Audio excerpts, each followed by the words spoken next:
ሰላም ጤና ይስጥልኝ። የተወደዳችሁ የቮይስ ኦፍ ራያ ቤተሰቦች እንደምን ውላችኋል? ታህሳስ 14 2018 ዓ.ም የቮይስ ኦፍ ራያ ዜናዎች ወደ እናንተ የምናደርስበት ሰዓት ላይ እንገኛለን። በቅድሚያም አርዕስተ ዜና። በተለያዩ የራያ አካባቢዎች በታጣቂ ኃይሎች ወጣቶች እየታፈኑ እንደሆነ ምንጮቻችን ገልጸዋል። በራያ ራዩማ ሀገረ ስብከት የስብከተ ወንጌል ኃላፊ የሆኑት መልአከ ብርሃን ቀሲስ ካሳይ ቢወጣም በህወሓት ታጣቂዎች መታፈን ተቃውሞን አስነስቷል።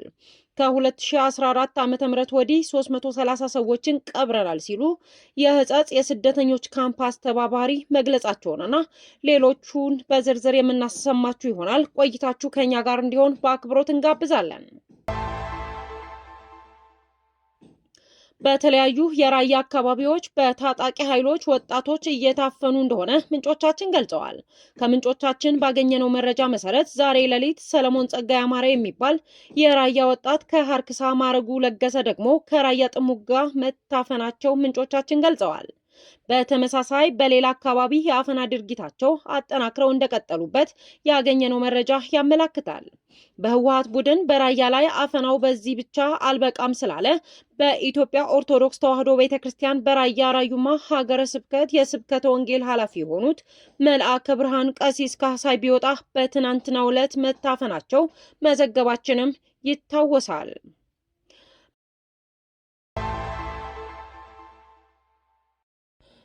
በራያ ሀገረ ስብከት የስብከተ ወንጌል ኃላፊ የሆኑት መልአከ ብርሃን ቀሲስ ካሳይ ቢወጣ በታጣቂዎች መታፈናቸው ተቃውሞችን አስነስቷል። በኢትዮጵያ ኦርቶዶክስ ተዋሕዶ ቤተክርስቲያን የራያ ራዩማ ሀገረ ስብከት የስብከተ ወንጌል ኃላፊ የሆኑት መልአከ ብርሃን ቀሲስ ካሳይ ቢወጣ በትናንትናው ዕለት መታፈናቸው የተነሳ በእምነቱ ተከታዮችና በራያ ወጣቶችና ምሁራን ተቃውሞን አስነስቷል።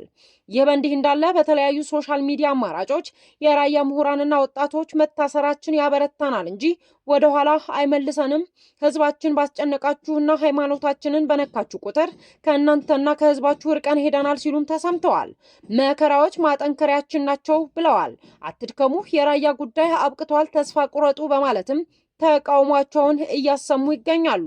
በተያያዘም የፍትህ ጥያቄ በስፋት እንዲረጋገጥ በአንድነት የራያ ወጣት እና ምሁራን አባቶቻችንን ፍቱ፣ እጃችሁን ከሃይማኖታችን አንሱ፣ የራያ ህዝብ ፈጣን የመንግስት ምላሽ ይፈልጋል፣ የራያ ሀገረ ስብከት ፍትህ ይፈልጋል፣ ለሚመለከታቸው አካላት ጥሪ በማስተላለፍ ላይም ይገኛሉ። ከዚሁ ጋር ተያይዞም የህወሓት ታጣቂዎች የራያ ወጣቶችና አባቶችን ብትርን እየሰበሩና እያስፈራሩ መሆናቸው ለቮይስ ኦፍ ራያ ምንጮቻችን ገልጸዋል። በተለያዩ የራያ አካባቢዎች የሃይማኖት አባቶች ወጣቶችን በማፈንና በማስፈራራት የተጠመደው ቡድኑ አሁንም በተለያዩ ኬላዎች ፍተሻ በማድረግ አርሶ አደሩ እና ወጣቱን በማዋከብና የራያ ባህላዊ እሴት የሆነውን ብትር በመንጠቅ በመስበር በተወለዱበት ርስት አባቶችን ሳይቀር እያሸማቀቁና እያዋከቡ እንደሚገኙ ከስፍራው ለራዮች ድምጽ ሚዲያ የተላከልን መረጃ ያመላክታል። ከ2014 ዓ.ም ወዲህ 330 ሰዎችን ቀብረናል ሲሉ የህጻጽ የስደተኞች ካምፕ አስተባባሪ ገለጹ።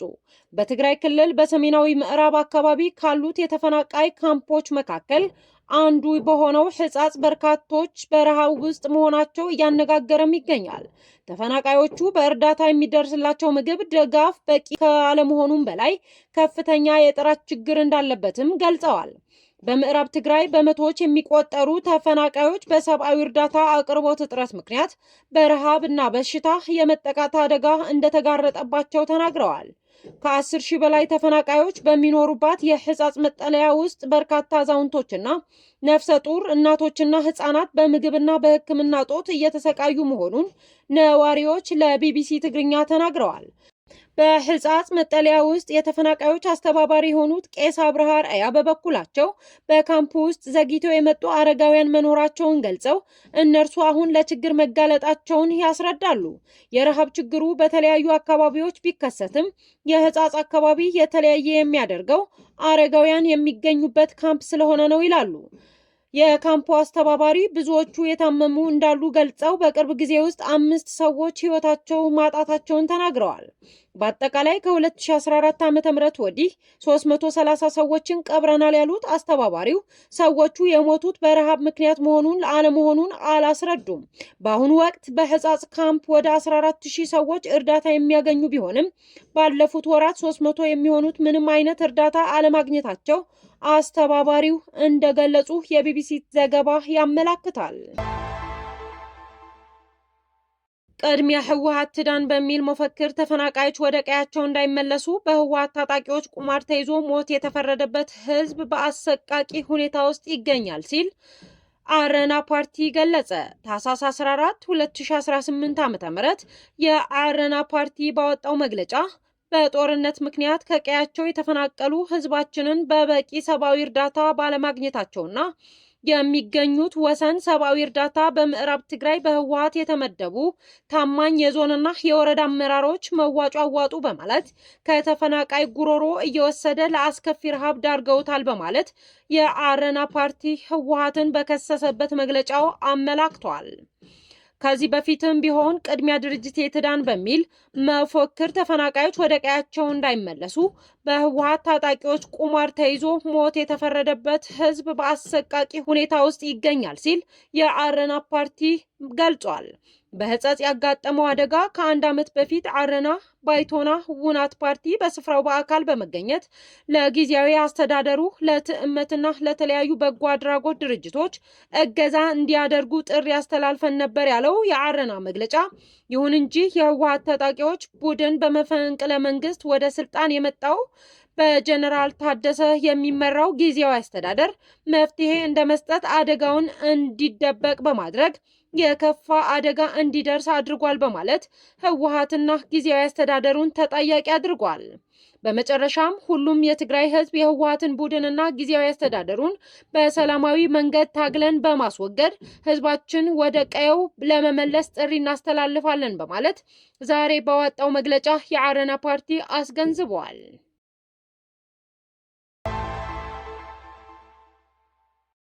አስከፊው የሱዳን የእርስ በርስ ጦርነት ወደ ኢትዮጵያ እየተስፋፋ መሆኑን የተባበሩት መንግስታት ድርጅት በዛሬው ዕለት አስጠንቅቋል። አልጀዚራ ከ2 ሳምንት በፊት ባወጣው ዘገባ ኢትዮጵያ በቤንሻንጉል ጉሙዝ ለፈጥኖ ደራሽ ኃይሉ የጦር ቤት ሰጥታለች ሲል ዘግቦ እንደነበር ይታወሳል። ይህን ተከትሎ የአልቡርሃን ጦር በቤንሻንጉል አቅጣጫ ጥቃት ለመክፈት እየተዘጋጀ መሆኑን ዘገባው ጠቁሟል። ተመድ በበኩሉ ጦርነቱ ወደ ኢትዮጵያ ድንበር የመስፋፋት አዝማሚያ እያሳየ መሆኑን ዛሬ አሳውቋል። በሱዳን ጦርነት የህወሓት ወታደሮችና ኤርትራ ከአልቡርሃን ጎን ተሰልፈው ይዋጋሉ የሚልም በተለያዩ ጊዜያት የሚወጡ መረጃዎች ይጠቁማሉ። የምስራቅ አፍሪካ ሀገራት ተደጋጋሚ የኢትዮጵያ ጉዞ ቀጥሏል።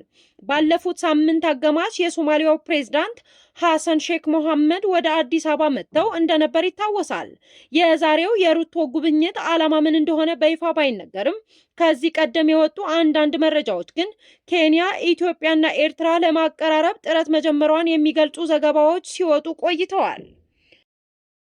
የተከበራችሁ የቮይስ ኦፍ ራያ የራዮች ድምጽ ሚዲያ ቤተሰቦች ወደ እናንተ ስናደርስ የነበረው የዜና ጥንቅራችን በዚህ አበቃ። ሰላም።